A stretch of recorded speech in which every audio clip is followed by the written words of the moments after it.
Hi dear students, welcome back to one more session of genetics. Today we are going to talk about gene interactions. In Mendelism, we encounter that each character is determined by a single factor. And for the determination of a single phenotype of a particular trait, two alleles or allelomorphs are being interacting in various ways. But we can see that after the rediscovery of Mendelism was being carried out by Carl Corren, Simak, as well as Hugo de Vries in 1900s, various geneticists, they were working on the mechanisms of inheritance, and they found that various facts which were being laid down by Mendel were not being universally accepted.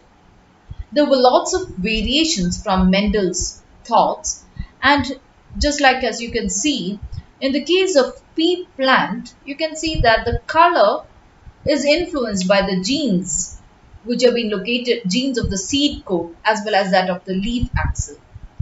And you can see in the case of Drosophila melanogaster, the eye color gene, okay, uh, was also responsible for the size of the wings, the nature of the balancers, the fertility of the animal, etc. So a set of gene itself was being found to influence different type of characters in case of Drosophila.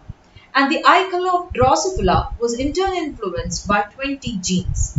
So there was always a difference from Mendel's theories. Of course, there were some things which were according to Mendelian laws, but there were also certain exemptions from the Mendelian laws also. So, keeping in this mind, a general pattern of inheritance is being laid down right now. It could either be a two gene one character, in which a particular trait is determined by the combined action of two pair of genes, one which is contributed by the mother and one which is being contributed by the father. And the second option is a one gene one character or pattern of inheritance, where the character is determined by the interaction between the dominant and the recessive genes located on the same locus of the maternal and the paternal chromosome. Further on, we have the three or more genes which contribute to one character, in which the interaction of three or more genes will contribute towards the expression of a particular character. And we finally have the multiple effect of genes, in when single gene will influence the action of more than one character or a particular trait. So based upon all the type of genes which have been available, we have these four patterns of inheritance right now in our mind.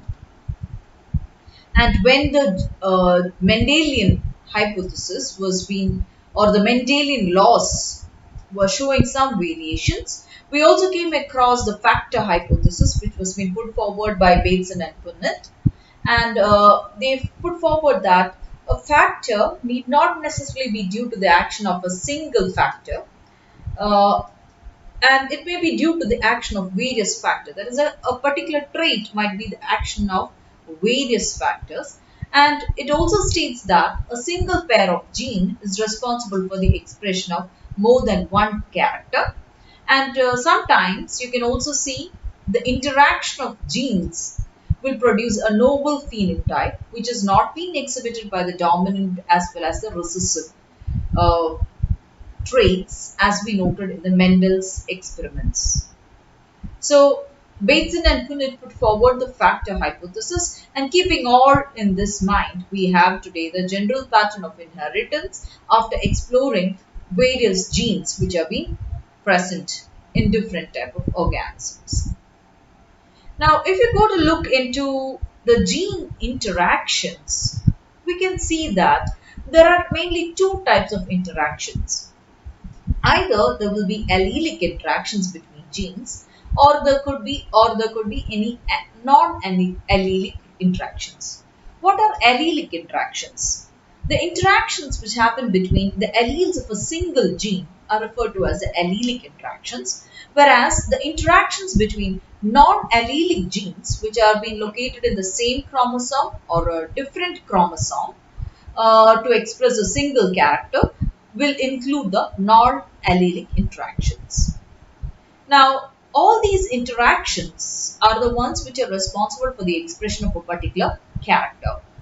Now, the allelic interactions are the ones like which we have in complete dominance, as we saw in the case in the Mendelian laws. And then we also have various other type of interactions of alleles which could result in incomplete dominance, codominance or blending inheritance, cumulative genes or multiple genes, as well as pleiotropism. And in the case of non-allelic interactions, these were mainly being revealed by the modern Mendelian ratios. And you can see that actions of these factors may either complement or supplement each other, and it would result in the formation of new phenotypes. And based upon these interactions, the genes which take part in non-allelic interactions can be classified as either complementary genes, supplementary genes, inhibiting genes, duplicate genes, or modifying genes. So the whole concept of genetic inheritance has been including, or it includes, various allelic interactions as well as non-allelic interactions, and it is the cumulative action or the diversified action of allelic as well as non-allelic interactions that will result in the formation of various characters. When we consider the allelic interactions, those are interactions which will contribute or which happen between the alleles of a single gene, and non-allelic interactions are those interactions which happen between non-allelic genes. Now let's just explore in detail the allelic interactions for the time being. I'm skipping the concept of complete dominance because we have already mentioned it in Mendelian genetics. Now let's go to the incomplete or the partial dominance.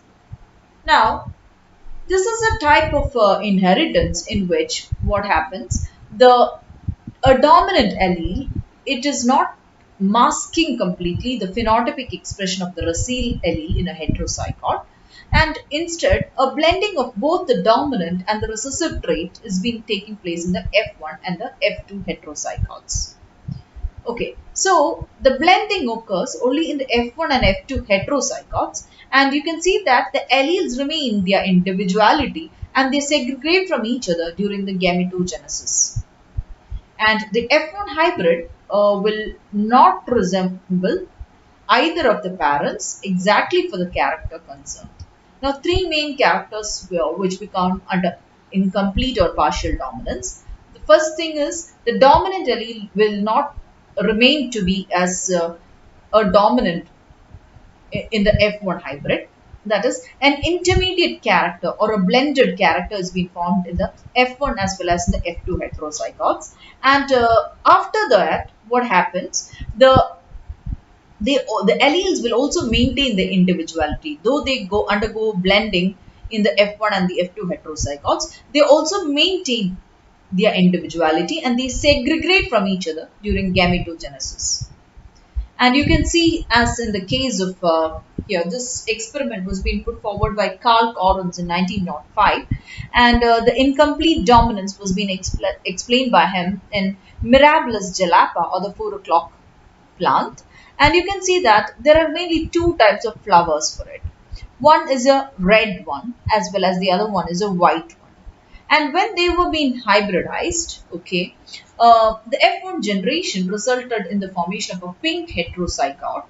And when the heterozygote was being selved again to form the F2 generation, you can find that there were flowers which were having the parental character of red. There were also flowers of having another parental character of white, but at the same time there were also variants which contained the hybrid F1 type variety also.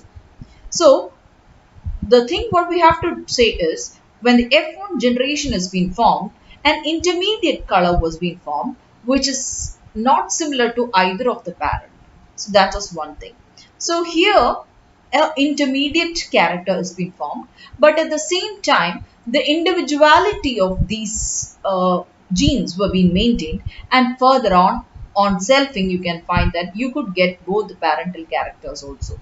So the blending of genes will not happening over here, where in the F1 as well as in the F2 generation.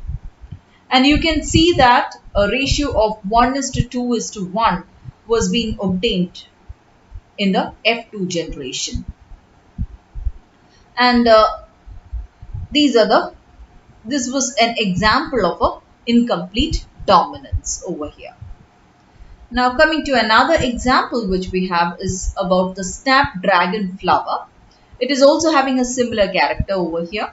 A red type of flower is there and a white flower was being crossed, you get a pink flower. And if you go to consider the gametes when they are being selfed, you can see that here a red flower, that is both the parental red as well as the white flowers were being formed, as well as the pink flowers were also being formed. Another example which we have in complete dominance is a curly hair. When we are crossing a person with having a curly hair with a straight hair, you can see that you can get a wavy hair, or vice versa. That is, both the dominant characters of straight hair and curly hair is not being found. Curly hair is not being found. Instead of wavy thing can form. Another example of which we come across of incomplete dominance is in the case of Tay-Sachs disease.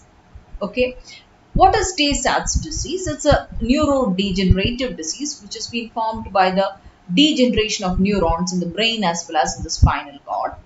And you can see that in the people who are having mutations in the chromosome 15, they will have a deficiency of an enzyme called the hexosaminidase A. Okay, that's coded by a hex A gene. Okay, and what happens is those who are being found to be deficient in this particular enzyme, that is hexosaminidase A. Okay, what happens? A lipid called the GM2 ganglioside. It's a fatty substance. Okay, that starts accumulating within the neurons, and that is being found to be highly toxic. And when it accumulates in the lysosomes of the neurons, what happens? The neurons will get degenerated. And so the infants which are being born with this Tay-Sachs disease, at the beginning, though they will not show much of changes, but they will later on, you can see that they will show some developmental delays as well as muscle weakness at 3 to 6 months of age. And further on, as the level of neurodegenerative disease progresses, what happens? The amount of seizures and all that happening in their day-to-day life will increase. And this disease, Tay-Sachs disease, is a type of, it is a case of incomplete or a partial dominance which has been happening.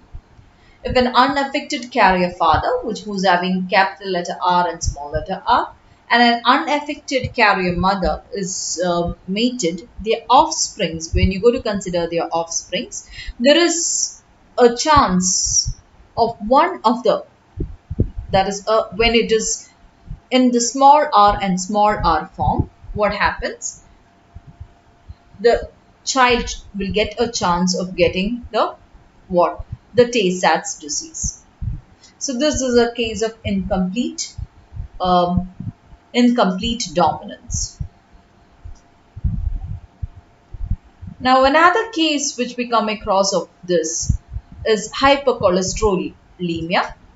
You can find that in the case of humans, the bad cholesterol or the LDL cholesterol is being found to be, can be sometimes be produced in a large amount in the serum. Now, how does this happen? Now, if the person is having a HH or a homozygous capital letter HH genotype, what happens? He will produce a large amount of LDL receptors on the liver cell. And so what happens when the cholesterol is being formed, the LDL receptors will, the LDL cholesterol will bind onto the LDL receptors and detoxification of the cholesterol will be happening. And so what happens, the amount of blood cholesterol or the serum cholesterol will be found to be less in the people of having capital letter H or capital letter H. But those who are having capital letter H and small letter h, or which are being found to be heterozygous, in them the number of LDL receptors are comparatively lesser on the liver cell and they have a mild disease burden. But in the people who are having small letter h and small letter h, they have an inability to make the LDL receptors. And as a result, what happens? The cholesterol or the LDL cholesterol will be found to be higher in the blood. So that is a case of, these are the examples of hypercholesterolemia as we have mentioned. So what is incomplete dominance here?